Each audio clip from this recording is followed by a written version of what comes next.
Alright, we're live, I think. Hopefully the microphone's doing alright. Seems like it. Yeah. Let's get into it.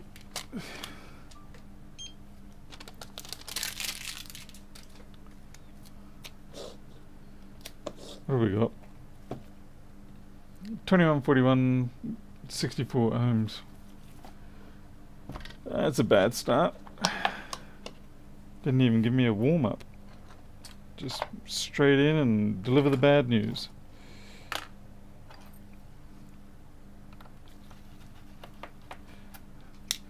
And good evening to everybody. Martin Cypher, Mycosis, Jim. How's it going, Jim? Miles, PR, Mr. Bridge.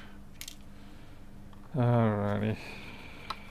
I have a bad feeling this is not going to be a profit maker. This is just going to be a confirmation and dead.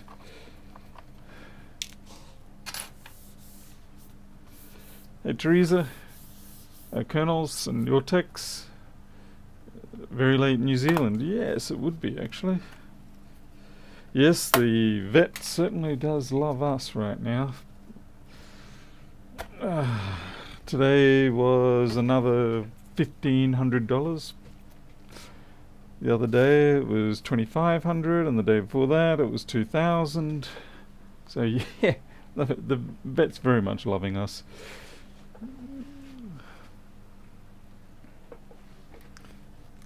Oh boy, yeah. This time it was Loki decided to chase a brown snake, and he got tagged by the brown snake. And that's serious stuff when you do not mess with a brown snake. And so yeah, we took him in, and sure enough, he had no clot response. And so yep, straight to the antivenom and fluids and overnight, and oh my goodness. So for the next 2 weeks we have to try and keep him slightly less active, because apparently the activity can cause the antivenom to unbind from the venom. So yeah, we've got to avoid that. Hey Unimar. Hey Emmanuel. Yeah, Unimar. All relatively well. Micro is doing much better these days. We've deferred his follow-up consultation for another week or so, because that has to we have to drive to Townsville for that, and the weather's just too hot, and we don't want to put him through it. He's doing very well, so we don't want to disturb what is already, which is what's currently going okay. And yeah, as I was saying, Loki's going to need 2 weeks of rest. It's just... And I don't get any rest at all, because now we have decided to change the way we do things in the yard. Just when I thought that we were getting the yard to the point where I could finally kick back and not do any more fencing, it seems like I've now leveled up and I've got a bunch more fencing to do. Basically, prior to Loki's event yesterday, we essentially allow them to run free roam in the yard, a fenced yard, and that was fine. And then at night time we lock them in. But now what we're going to do is we're going to have a very protected day pen, and it's going to be a very limited area, maybe 50 square meters, and so they can do what they like in the day pen, and then after hours, at night time, we can let them out into the greater area, and then after about 10:30 we lock them in. So it's a little bit more of a process, and they're not going to like the fact that they've got a very restricted area for the day, but most of the time cats are sleeping during the day, most of the time. But it's better that they be grumpy with us and with us than these snake bites. Hey, even more, Micro was the one. He had gallbladder stones, and thankfully he's doing well now. That was a scary week. And then and just it was like we couldn't believe it. The vet can't believe what's going on with us. The vet's just like happy, kind of. I mean, we are getting good outcomes from these situations in the sense of, it's we're able to save the situation, but it'd be better if we didn't even get in the situation in the first place. Hey, Thomas. Yeah, Yenimara, they're definitely not to be. We don't normally get them, and normally we get yellowface whips, we get bandy bandies, coral snake. Yeah, we get all sorts of them, common tree snakes. But it's very rare for us. In the 20 odd years I've been here, I think I've only ever encountered maybe 3 brown snake incidents. All the other time it's whips and the others. So something's changed around here, and now the brown snakes are they're just coming in. And I think what the problem is that while we've cleared our yard to try and avoid snakes, we are of course still sharing a property line with other places, and they have a lot more overgrowth and foliage for the snakes to hide in. So what happens is then that the snakes will travel along our fence line, and that's when the furkids detect them. The furkids sense, they can hear or see these snakes travelling along the fence line, and they go after them, and that's where the trouble starts. Yeah, Paul, I'm not having a lot of luck, but it's certainly probably the worst run of scenarios happening. On the other hand, we are having a lot of luck in the fact that we're able to manage each situation as it comes along. So I'm very thankful for that. So I've got to take the positive out of it, and that is, that we still do have all our furkids. Quite a lot less money, but as I've said many a time, that is why we have a reserve of money, because we know these scenarios come up, and we know that you have to have the cash on hand for that sort of thing, and that's why we do it. That's why you have a savings, so that if things happen, you have the power to make the choices you want to make, rather than being forced to make choices you don't want to make. So I'm very thankful for that. Hey Peter. Hey Jason Cosgrove. I did see your message, by the way. Just being a bit chaotic. Okay, so this board has 64 ohms on the NANDs, which is a really bad sign. 64 ohms basically means blown NAND, but we're going to check it anyway, just in case. Hey, Claw Slug, sorry. Hello, ping ping.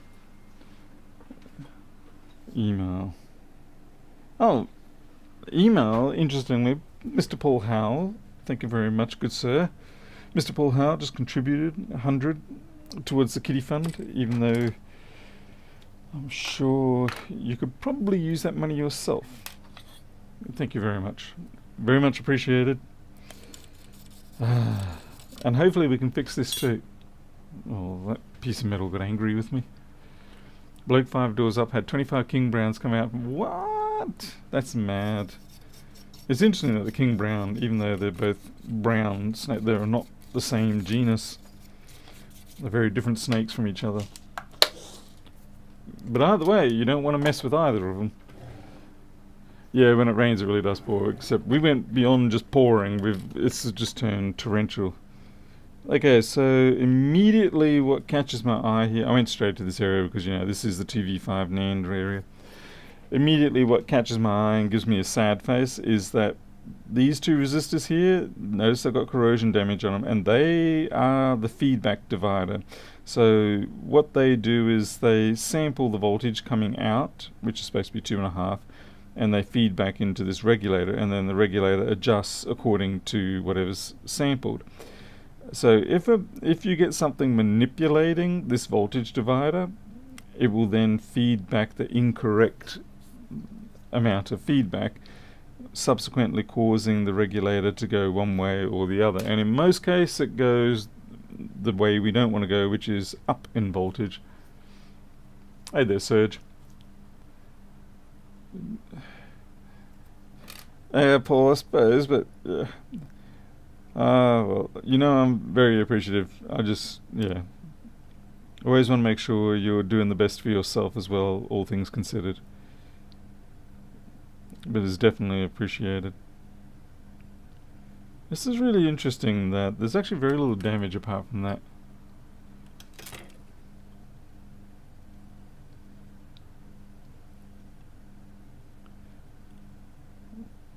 This is not what I would call a typical failure. This is, yeah, definitely not typical. That's fine there. That's for the other side. So something, yeah, it was just a bit of a bad luck that something splashed against the feedback resistors. I guess what we'll do, double check that, see what their values really are.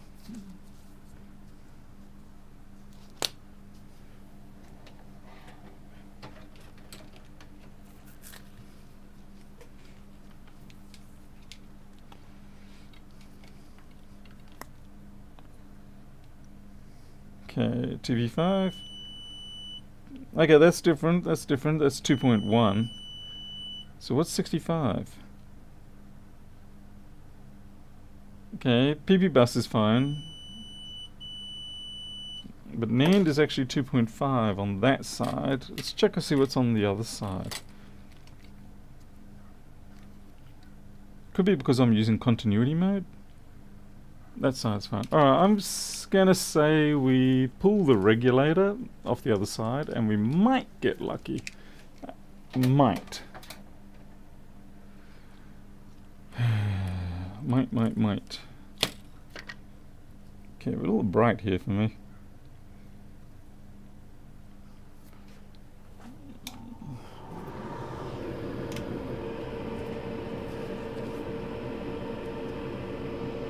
Geez, Miles, that's a lot of damage on the car.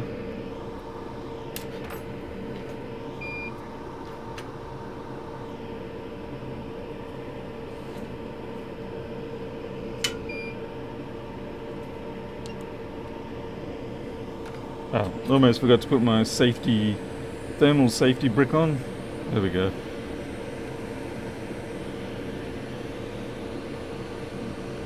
And yes, I am taking this off dry. I do this so that I can get a better assessment of what damaged, what caused. You get a better idea of what actually happened underneath if you don't put flux on there. So yeah, we definitely see liquid has come in and it's bridged across both sides, the 2V5 output, or the output and the input. So yeah, it's not looking healthy. That is what I would generally call some really shit luck. That was really bad luck.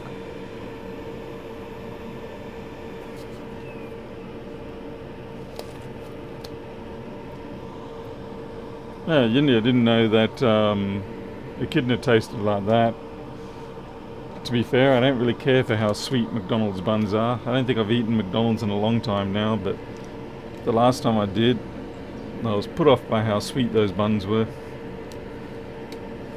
I used to eat a lot of interesting things when I was in South Africa. You know, most of the game animals were tasted. 2.1 still, alright, so that's not a happy outcome. I have a feeling there might be a shorted cap. If it did go high, there's a small possibility cap popped.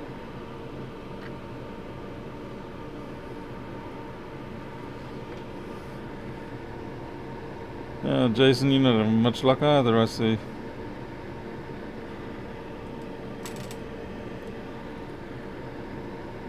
Now, of course, a more conclusive way of testing this is just to inject and see where it gets hot. 2.1's a weird value. It's not likely to be a short. It's more likely to be NAND.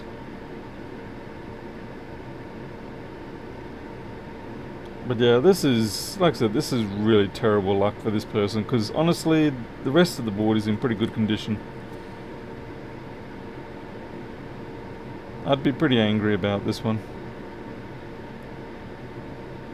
if I can't find a shorted cap, it's going to be a sad sale, and it's not looking good.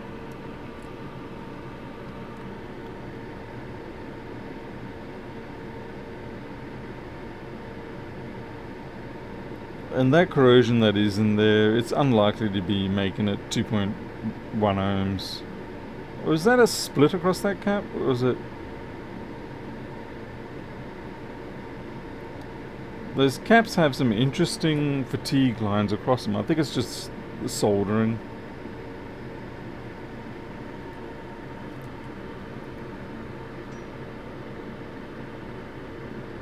Yeah, it's just the solder. I don't think they're genuinely cracked.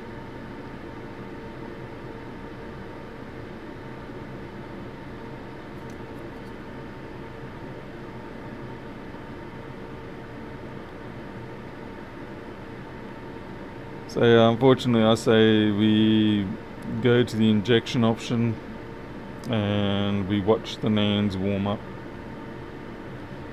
I mean, I genuinely hope I'm wrong, for my own selfish reasons. 9586. What's 9586 on this one? I know the 1990 ones.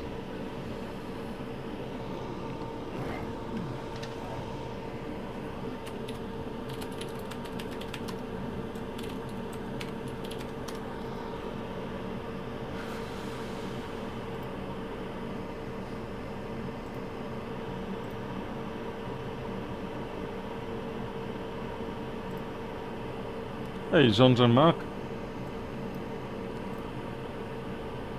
9586.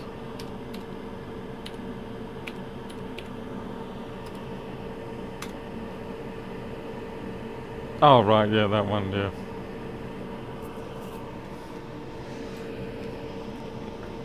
Just visually, they don't seem to be exhibiting any sort of indication that there is anything wrong with them. I mean, I'll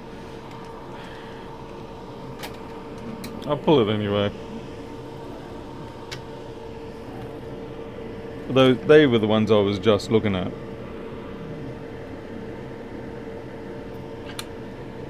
Yeah, these ones, and I was commenting about how they had an interesting reflow line on them.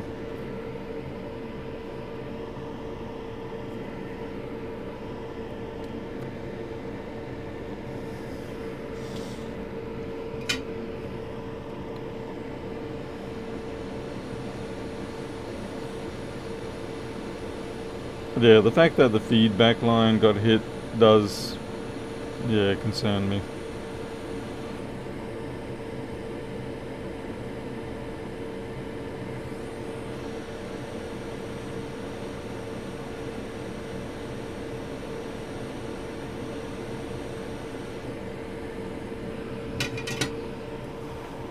Also, the fact that it's 2 ohms rather than something spicier.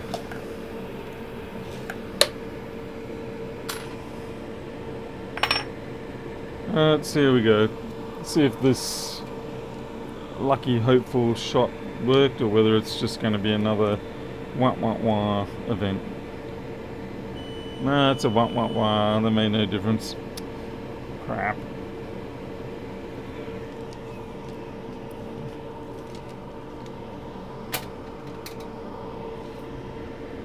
Like I said, yeah, getting liquid damage on these two, it kills the NAND so fast.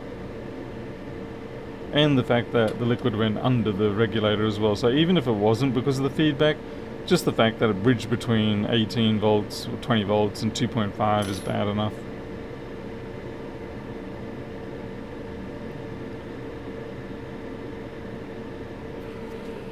Alright, so at this point we are just doing a confirmation test. Effectively, we're just going to inject a little bit of voltage, see what gets warm, which is probably going to be the area around the NANDs, and then we're going to call it. When this person submitted this log, I did say to him, it's like, you know, most likely it's a no fix, but I think they still wanted to send it in for confirmation reasons. And that's fine.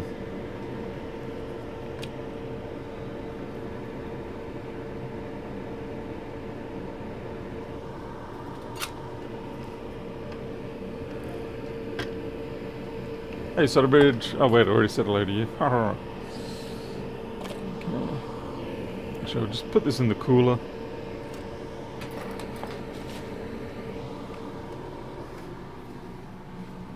By the way, I did fix up that iPad. I put a new digitizer on and everything. It's all good now. So either I did the digitizer for free or I did the board repair for free. I'm still mad about the fact that I broke that digitizer. Because it was so close to being, the perfect job. And I ruined it.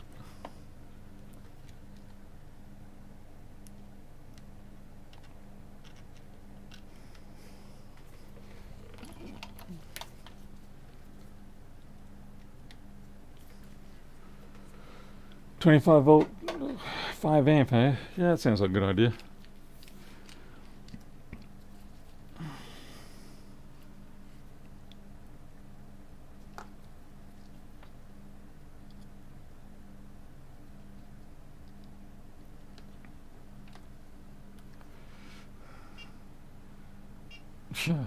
Dropping a what?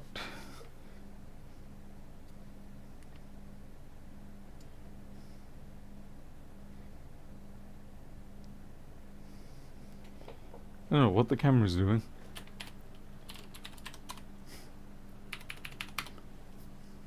Oh, it's alive. Okay.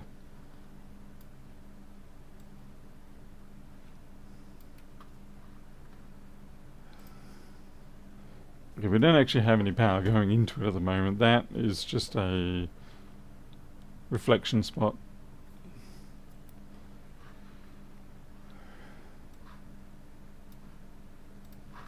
Okay, supply power. There we go. And there we go. We can see the glow. It's having a nice little glow up all around those nans. Check the other side in case something is... Oh, come on. Yep. So it's either a board short, but yeah, as soon as they named. So yep, that's a no fix.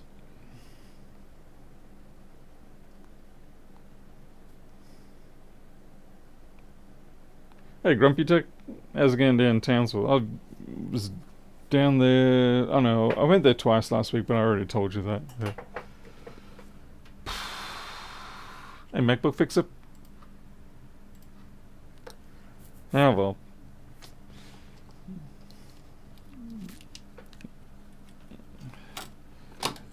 End of the road for that one.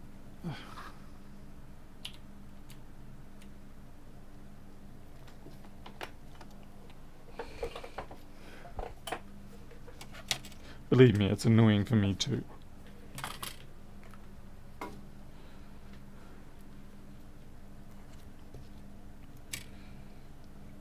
That was genuinely very unlucky. That wasn't a typical dust build-up one. That was a ingestion of some kind of liquid.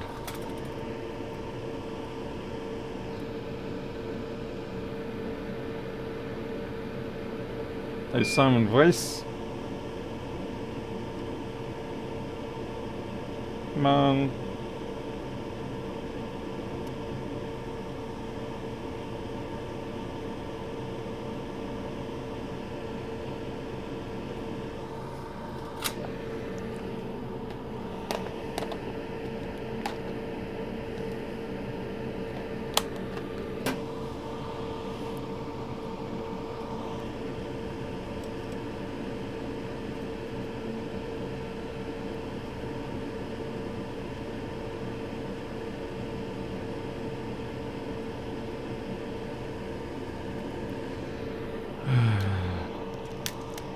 Sad time.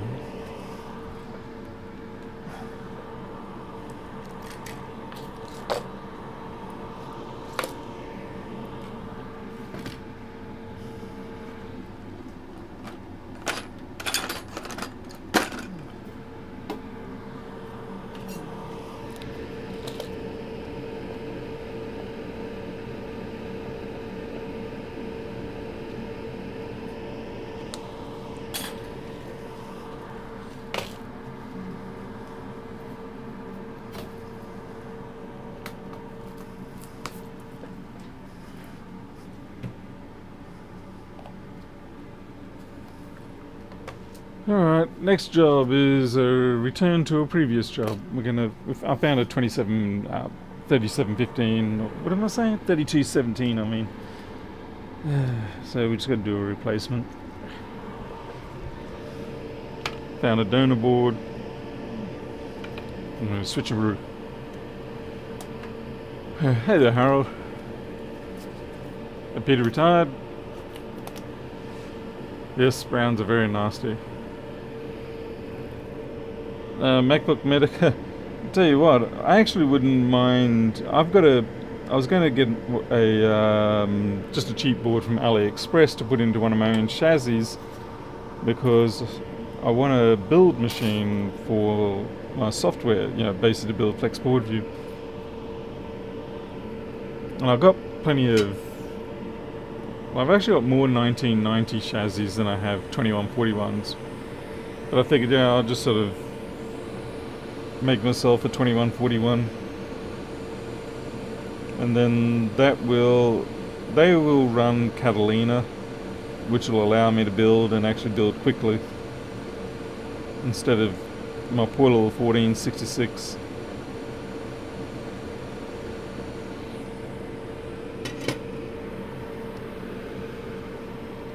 Whoa, that's huge. I was going to get one of the just whatever the minimum is, which I think is 256 gigabyte, 16 gig RAM, something like that. I can't remember exactly, but yeah, that's what I was going to get. I think they're only like $200 and something. So it was a cheap way of getting a decent build machine.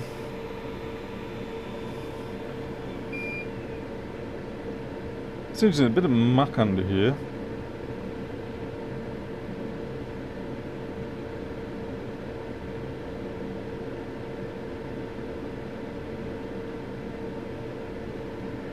Now I will be hot airing this off, so it's okay that I'm making a horrible mess.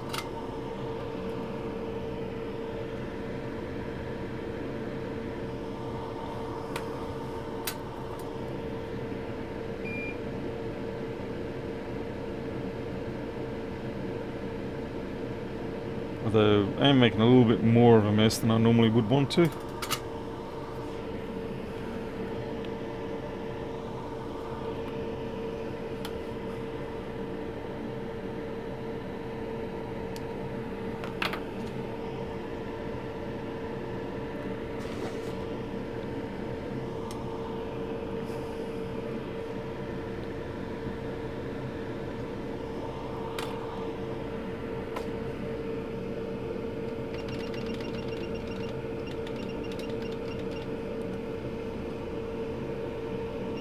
Hey Def Pump, yeah, I saw your message there with that probable bad gear selector switch.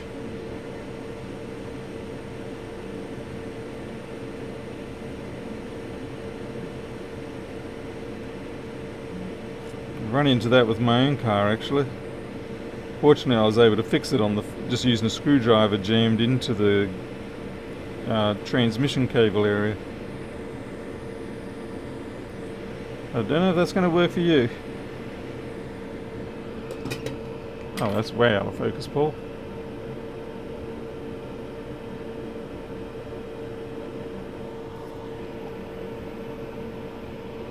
Hey, Jose. Hey, Brad.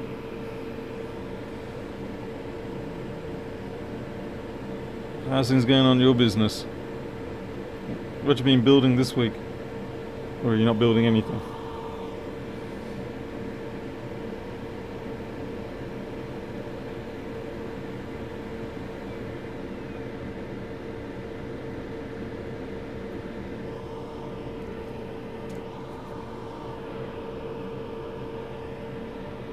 This is a master chip.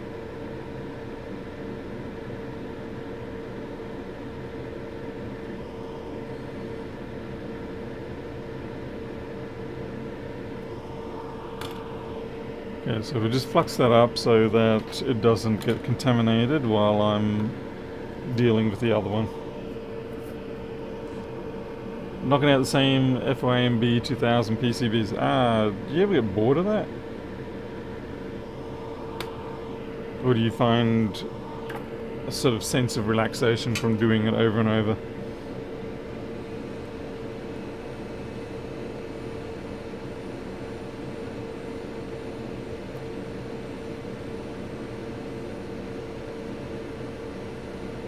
Some of you may have noticed that I posted about flex board view. Basically, I'm needing to get a bit hardline now. I'm culling most of the convenient features out of the free edition. It's going to go back to be more like on par with open board view and things like that. And the price is going up. After all, it's been at that price for long enough that inflation itself would actually come into effect.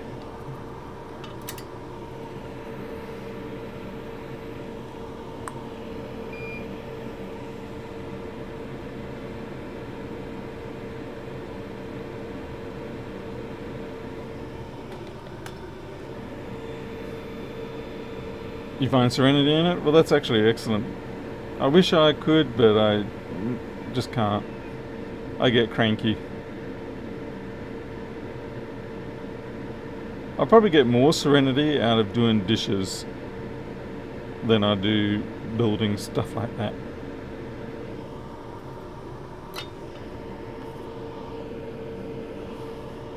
But I'm very happy that you actually do get it. I think it's something we all need to find something that gives us that. Goodness knows we need it.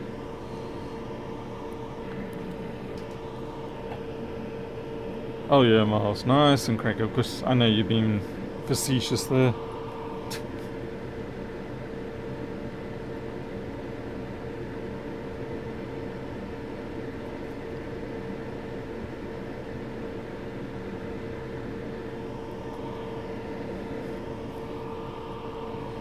I wonder if I have any paste that's going to be okay for this. Hopefully I can remember where I put the stencil. There's no way I am hand doing this one.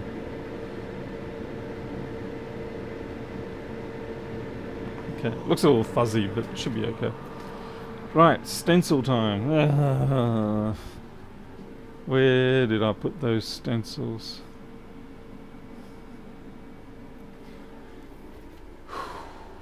What kind of idiot doesn't remember where he put his stencils? This one.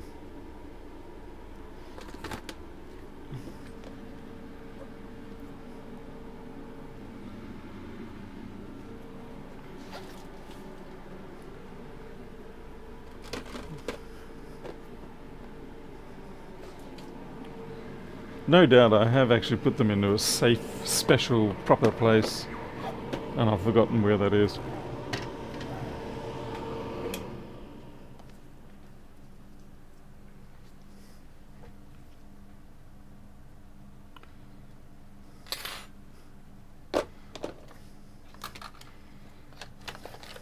Okay, no, that's just the iPhone board holder stuff.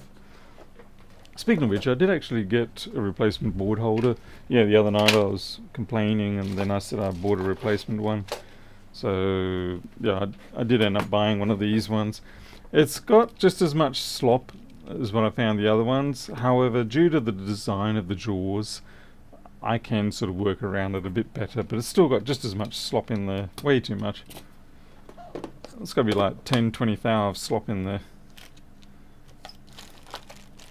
Okay, no, this is most definitely... No, I'll check.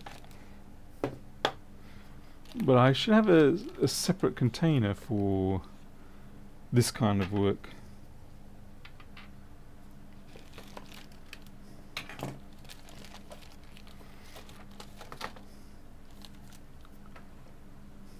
It's just infuriating me that I can't recall where I put it.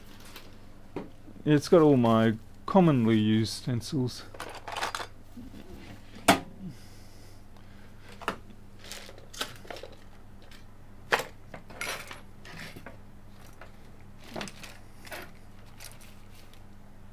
Wow.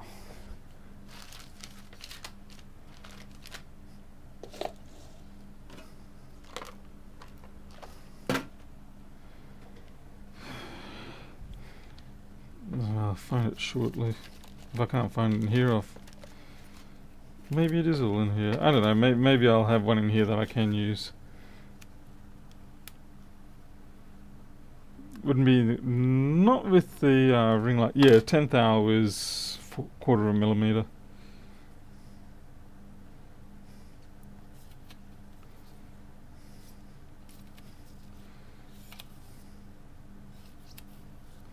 This is all iPhone stuff, which is why it's in a barely used container.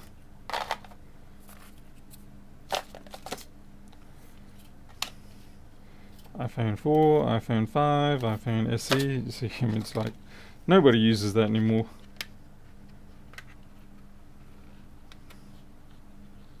Ow. Come on. What are you anyway? Oh, you're just the Max XR. You're not going to be in there. And these ones are no good. These are just generic pitch and space size ones. They're no good for this.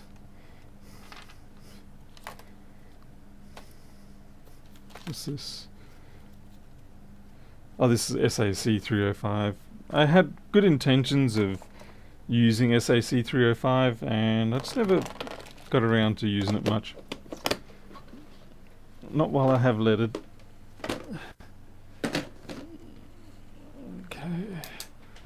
Alright, so the quest continues to try and find my special stash of stencils. I swear, like, so I'm almost certain that I transferred them into a more standard container. That's probably my first mistake, wasn't it? Standardizing everything and then bam! No idea where it is.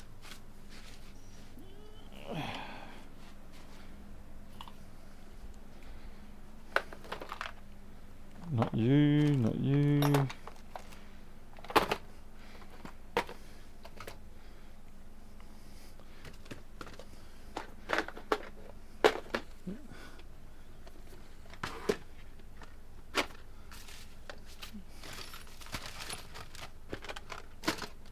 Oh, this is terrible.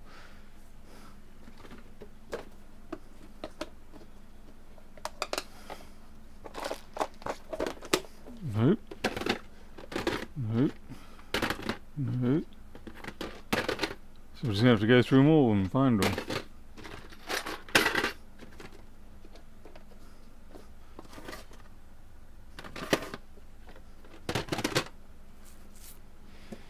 Oh, come on.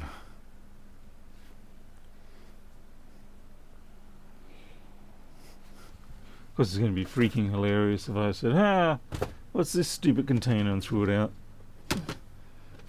I mean, you know that's something I would do.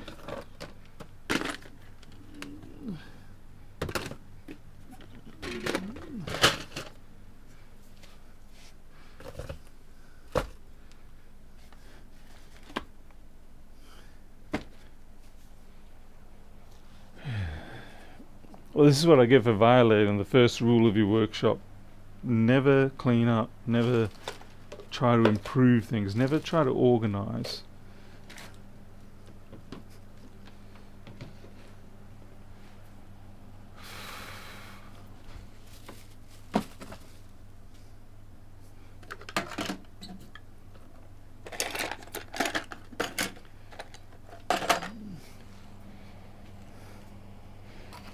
Anger rising.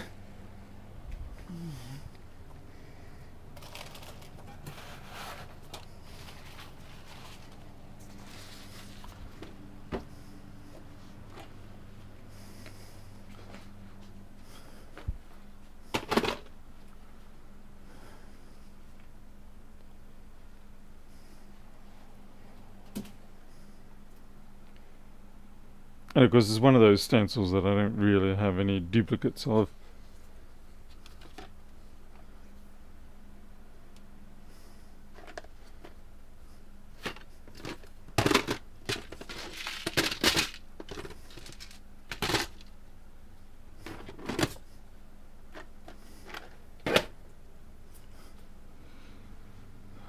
Seriously.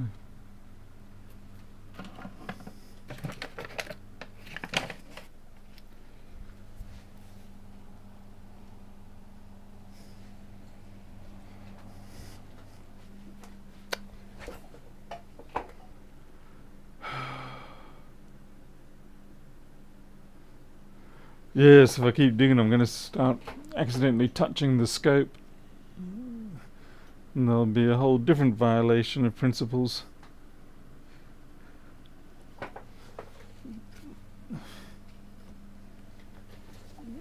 What have we got here? No, we've already checked those ones.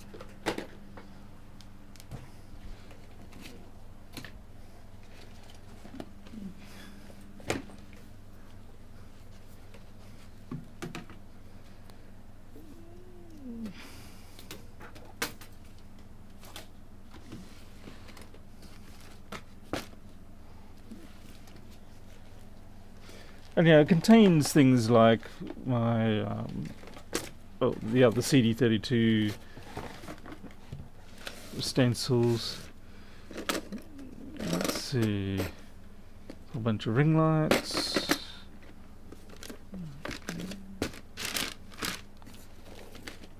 It just doesn't make sense that any of it would be in here.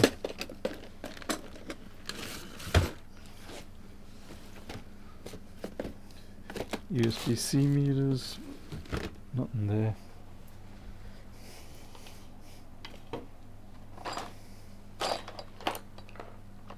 Oh, so I've got a horrible feeling I've decided to be smart and put it into a separate container, a new container, because I thought you need to standardize.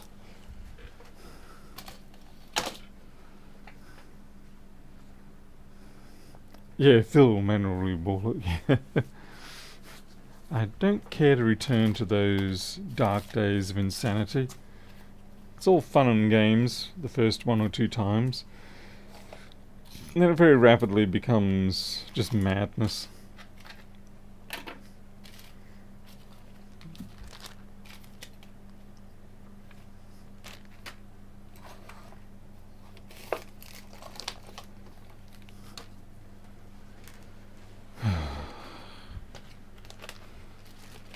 Might have to start switching over to Afrikaans at this rate.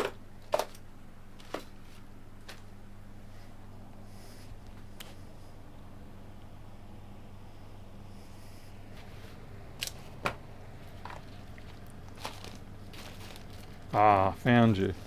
Okay, that's not standardized, Paul. That's bullshit. Ah, didn't even get to standardize. I kept them in zip bags with alcohol. Stupid. Now I know why. It's because I don't have a container that is fairly tight against the vaporizing of alcohol. So I put them in zip bags because at least you can seal them, and that stops the alcohol from vanishing on you. So that's why I couldn't find it in a container.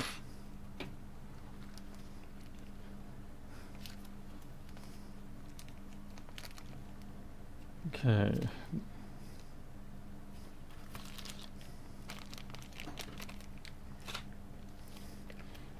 Well, that's looking pretty damn ugly up there.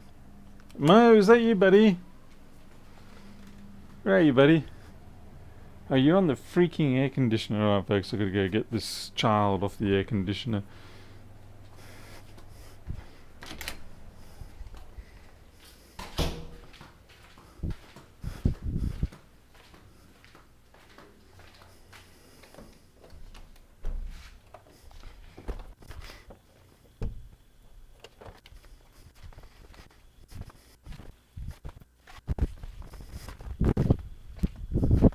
Hello. Mo, what are you doing up there? What? Do you want to come down? Alright, come down. Good job. Yeah. What? Well, I'm working. What are you doing? Trying to steal all the attention.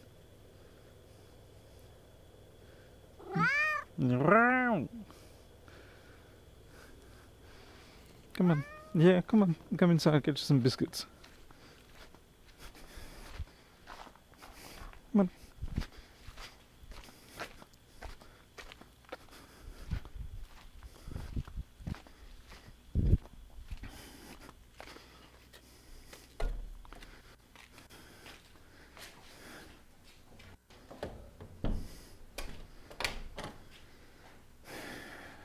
on the air conditioner.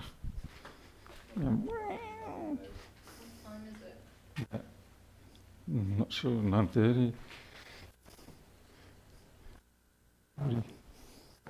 He's in my room. Micro, okay.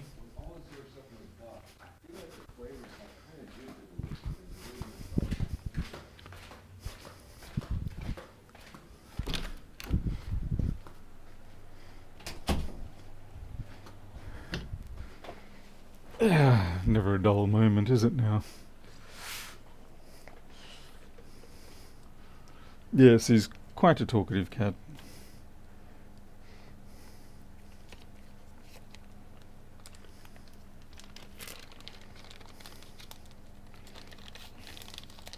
Right, the other downside of my little theory attempt here is that getting them out is not so easy. Okay, 3217 on this one.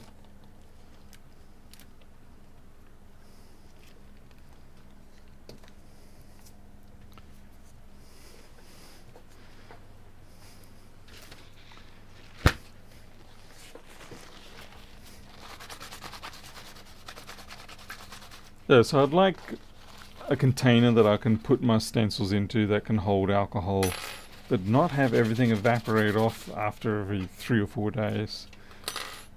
Because it's rather infuriating when that happens. Okay, it's the other way up.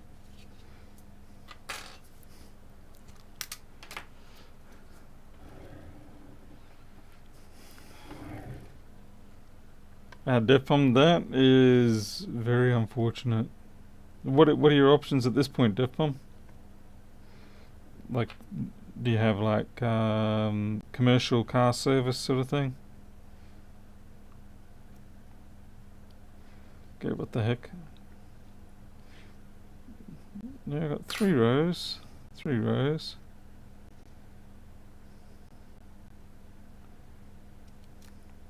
Oh yeah, that's fine.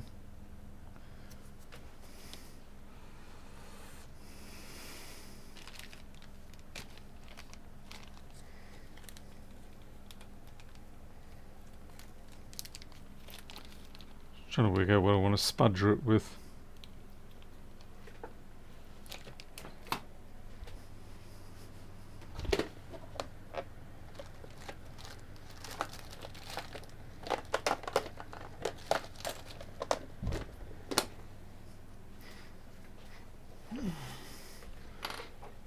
Oh, there's my spudger. Alright, so we've got this crusty solder that's from, I don't know, it would be about 3 or 4 weeks old now. Let's see if we can reinvigorate it. Just using a little bit of heat.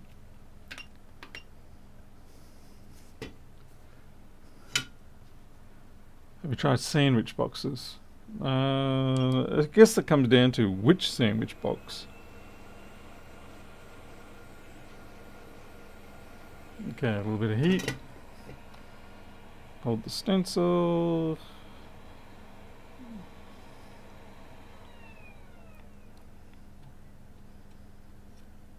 Okay, a little bit clumpy, I think.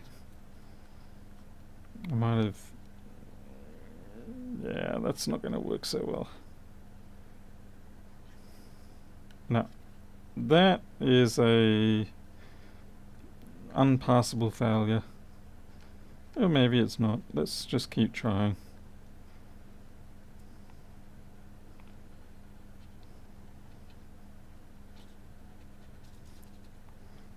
Yeah, might make that work. That's not bad for 3 week, 4 week old trashy paste.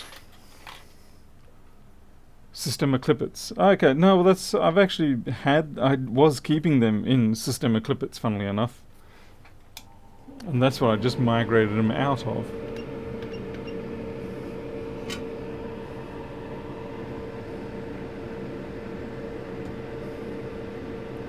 Okay, so we're using 270 here, 15% air.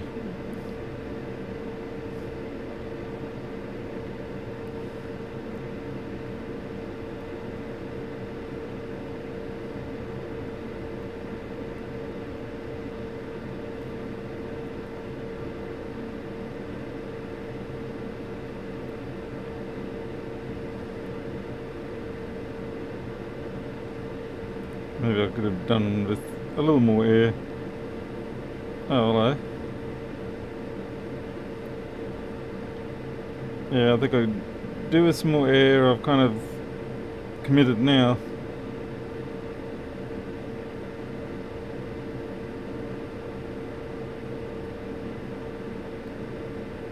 My tweezers are sort of shadowing it.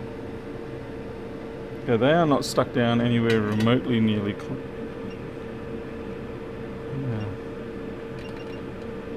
I'm gonna need some flux. It was a bit stupid really for me to think this would work.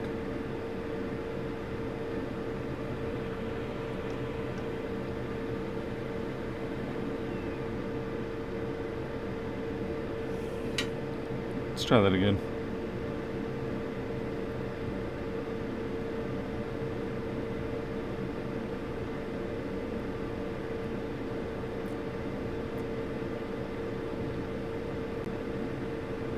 Oof.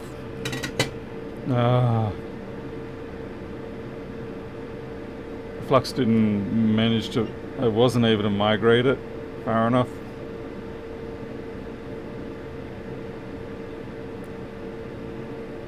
So I guess the takeaway from this is there is a bit of a limit on how long you can not use new paste. Oh, that fourth one on the top right. There we go. Pop. Just saw it jump in. That was good.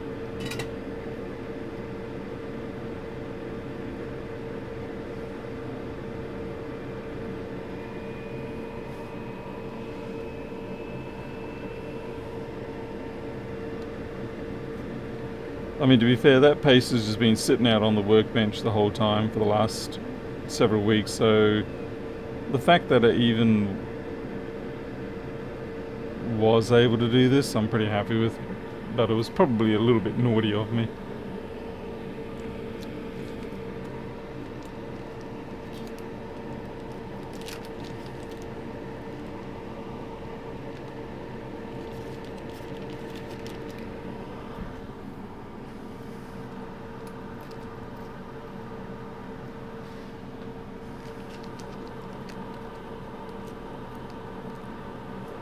Okay.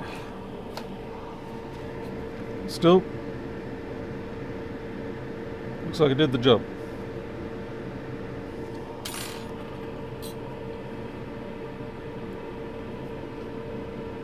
Just gonna get a hold of auto electrician tomorrow. Ah.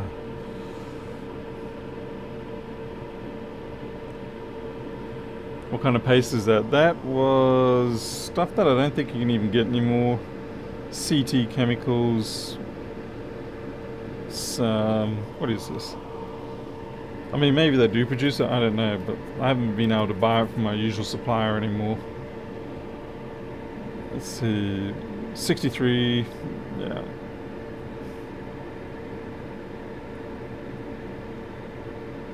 Chem Tools. 63 NC254.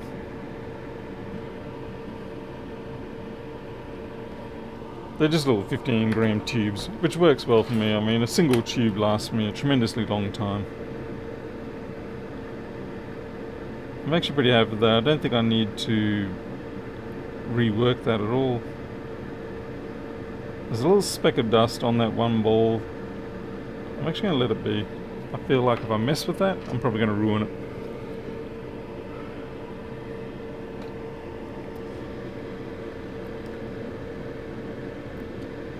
Good luck with getting them to honour that DEFCON. You know that they're going to make sure that they go over and above and, you know, charge $1 squillion bucks.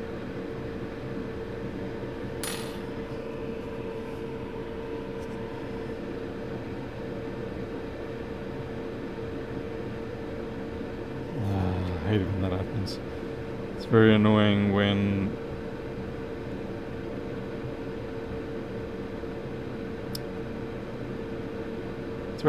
your tweezers drag. I don't know why I'm trying to get it perfect. I don't even like it when it's perfect, because if it's perfect then you can't tell if it's reflowed into place. So what do? I tap it to try and make it perfect. Something wrong with me tonight.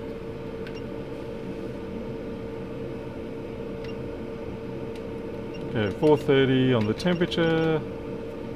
And I'm going to go down to just 40% air.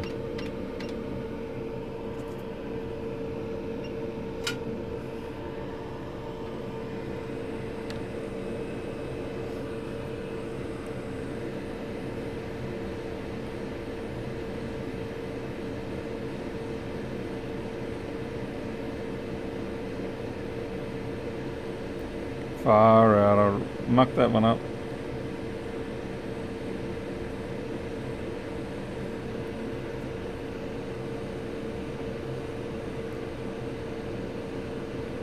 And yet, it found its way home.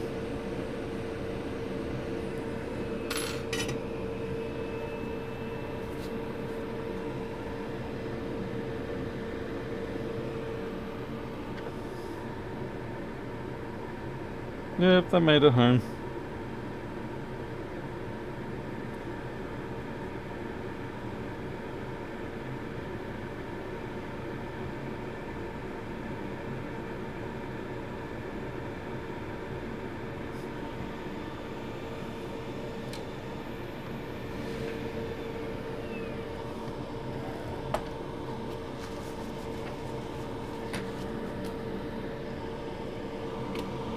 That phone will be cheaper for you to just fly there and do it rather than have someone else handle it.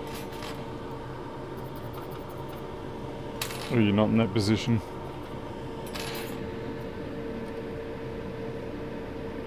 Why do I store the stencils in IPA? I guess just to keep them clean. I mean, yeah. It's really more of a flaw in my process. Not realistically, yeah, they should be kept dry. I agree.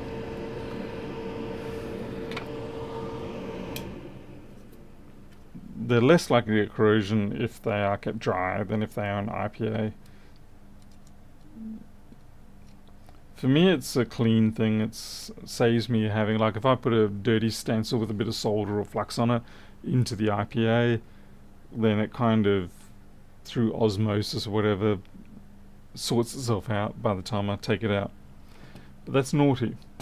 I should clean it before I put it back in. Yeah, Miles, exactly. It covers my laziness.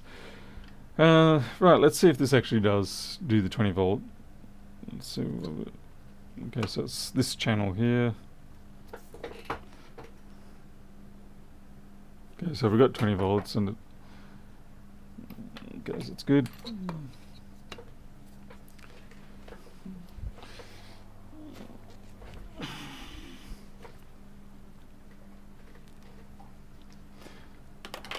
I mean, it is kind of laziness, but sometimes you're in the rush and you're thinking, I don't have time to sit here and cleanse this stencil properly and I might need it in 2 or 3 minutes. Of course, that's a lie you tell yourself so you don't have to. So yeah, it's kind of like, when you go to the hairdressers, if you ever go to the hairdressers, I don't. They have all their combs and things like that in that jar on the shelf, and the jar's got some sort of blue liquid in it. It's kind of like that concept.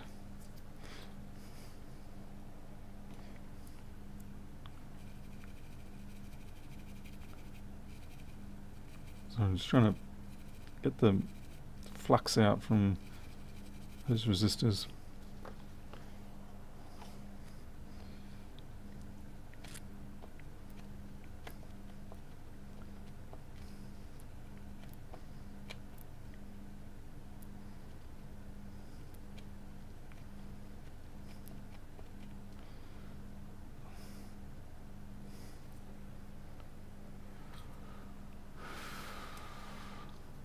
Can't see the voltage, eh? No.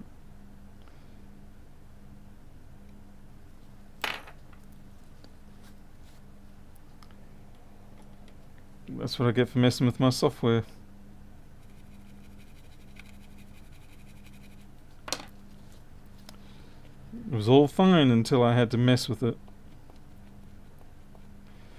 Okay, I think we'll leave that at that.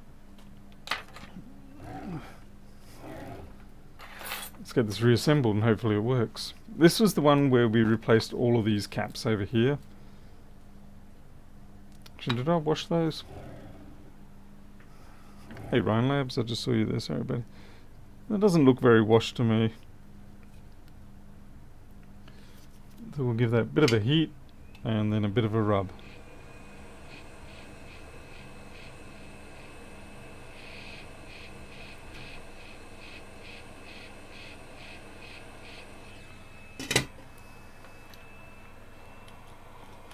A bit of a wash down first.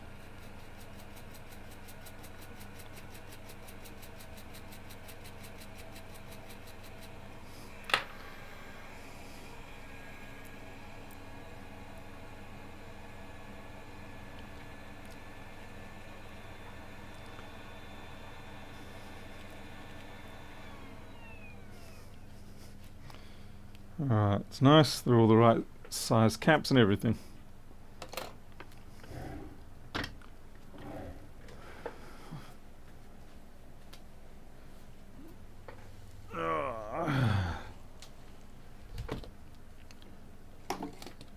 Just put these power injector leads out of the way. Oops.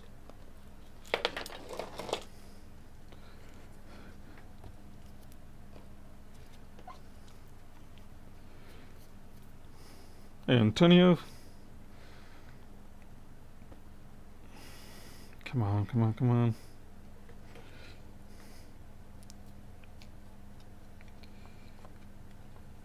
So this has a third-party battery installed just to give us the heebie-jeebies a little more.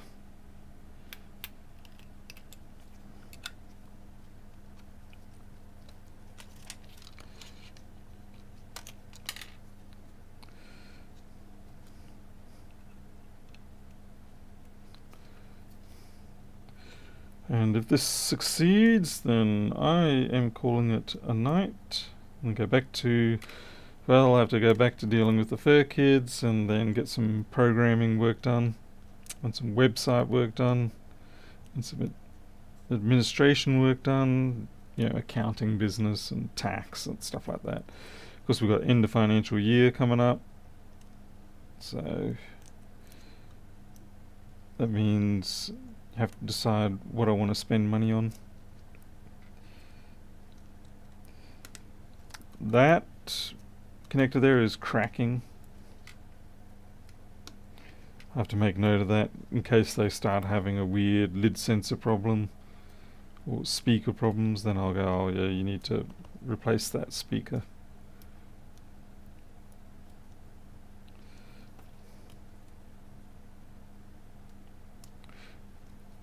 Because that is something they could do, you know, not myself. They being another workshop.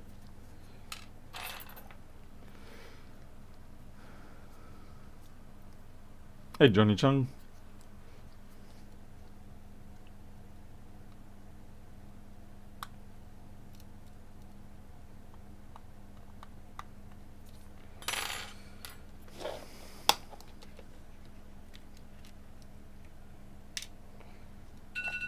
Nee man.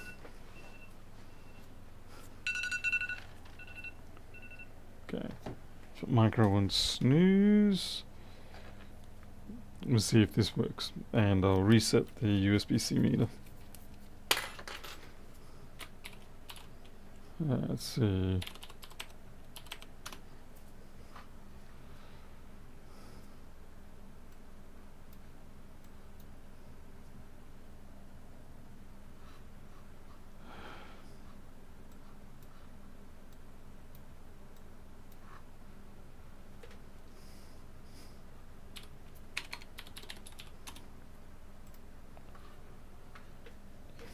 Let's see how this goes.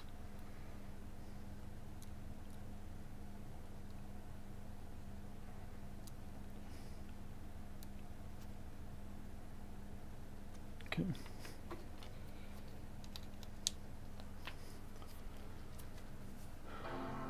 Oh, that's a good start. But the charging's the... Oh wow. It's doing the same thing.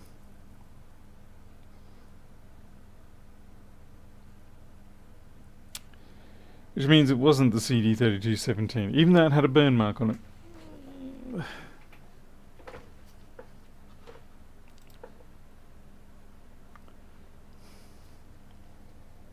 Let's try the other port. Other port's fine. So it's not... It wasn't the CD3217, so...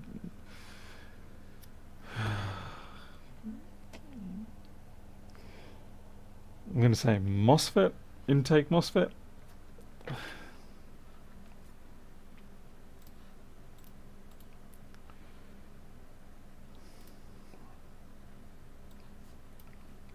That burn mark ended up being a red herring.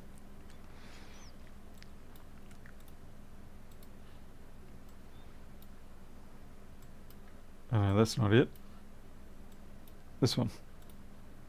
No, that's a diode protection. Where's the hell's the MOSFET?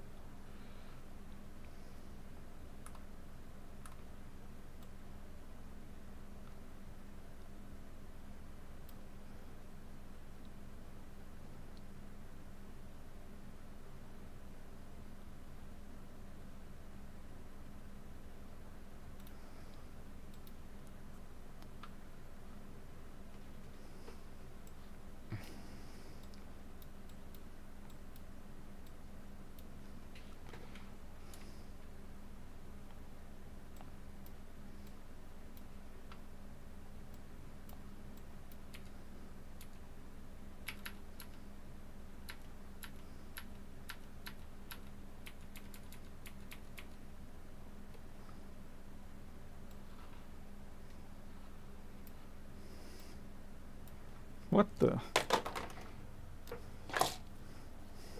Sorry, please stand by.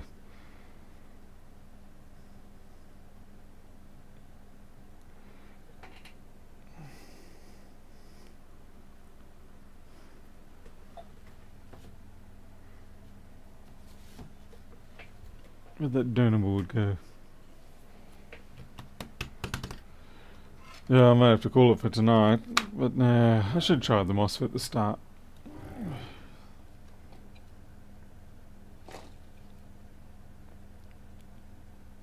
I actually thought it was these chaps, but that looks like apparently a diode bank. It makes no sense to me. I always thought that. That's funny how you can just make the assumption and not actually check.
Wait, what?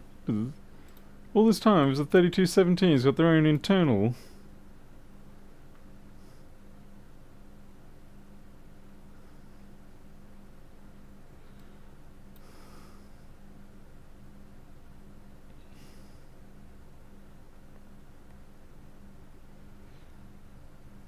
I don't need to... No, we've got the same behavior as before, so I don't think it's anything to do with the ROM.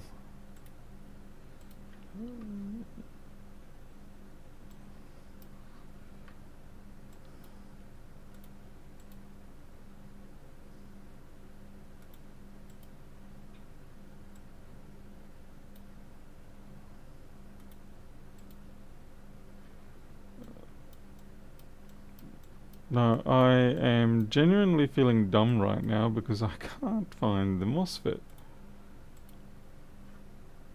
LDOs.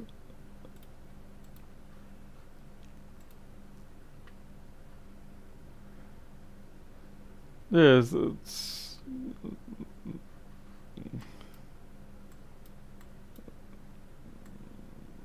that's the ROM. There are other things.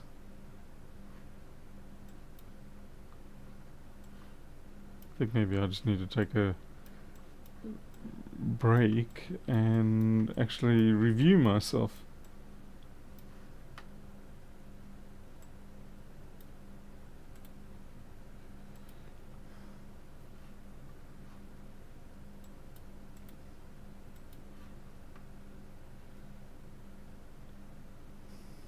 Yeah, because like these chips here, which I thought were the high pass, the high voltage MOSFETs, they're not. They're just a TVS group.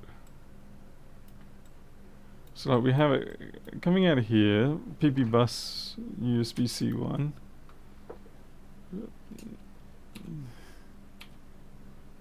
And it just goes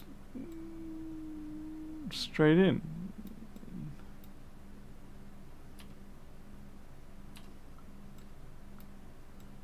Yeah.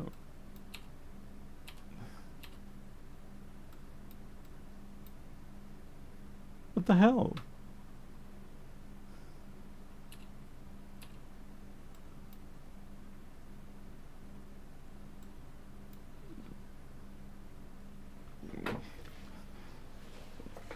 Times like this, you realize how much you just sometimes don't know. And you just sort of forgotten. You're like, I don't know, it's always assumed.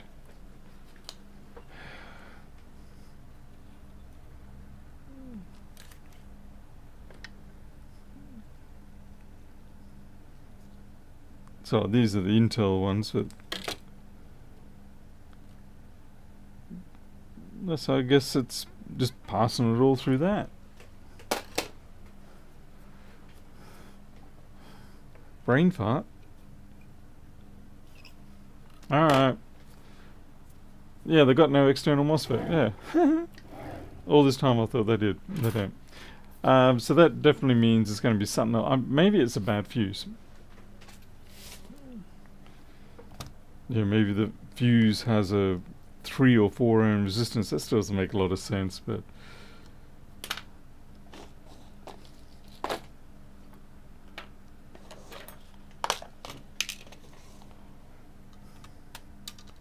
I haven't forgotten micro. I just want to check that fuse and then I'm out. Which is rather disappointing because it means we've got 2 no successes for the night. And that doesn't help me one bit. Yeah, return to the zombie fuse, yeah. It'd be hilarious if that is the case. Good thing I didn't dispose of or throw away that 3217, because obviously that's a working 3217. So yeah, we had a burn mark over here, so no. And there's a little bit of liquid damage.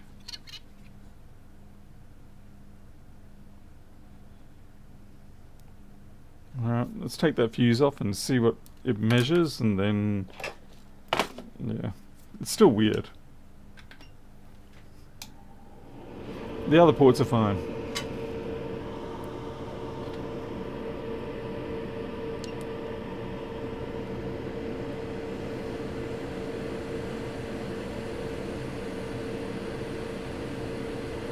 Could be a bad pad under that resistor maybe.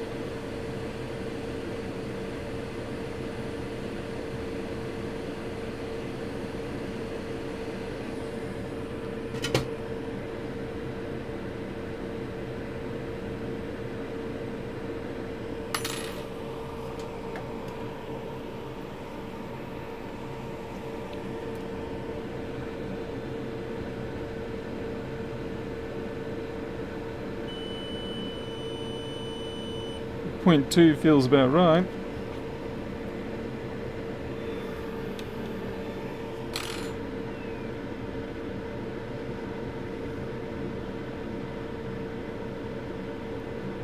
The only thing I can think of beyond that is that I did reball the right chip, didn't I? Yeah, okay, I marked this with a big fat pink X.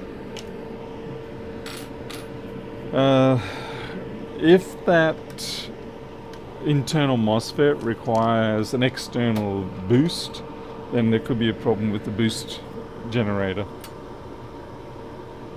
So if I check around the chip and see if there is a V-boost or something like that, then I'll check that. Hey, sweetie.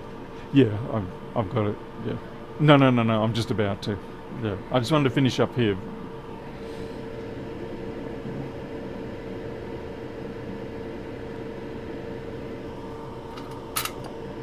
Yeah, I think I'm going to have to leave it at that. I'm sorry. Can it for tonight. I've got to go deal with micro. That sucks, but yeah, if it's not the fuse, I'm going to go look for the V-boost, because if that's not working, then we won't have enough voltage to push the gate open.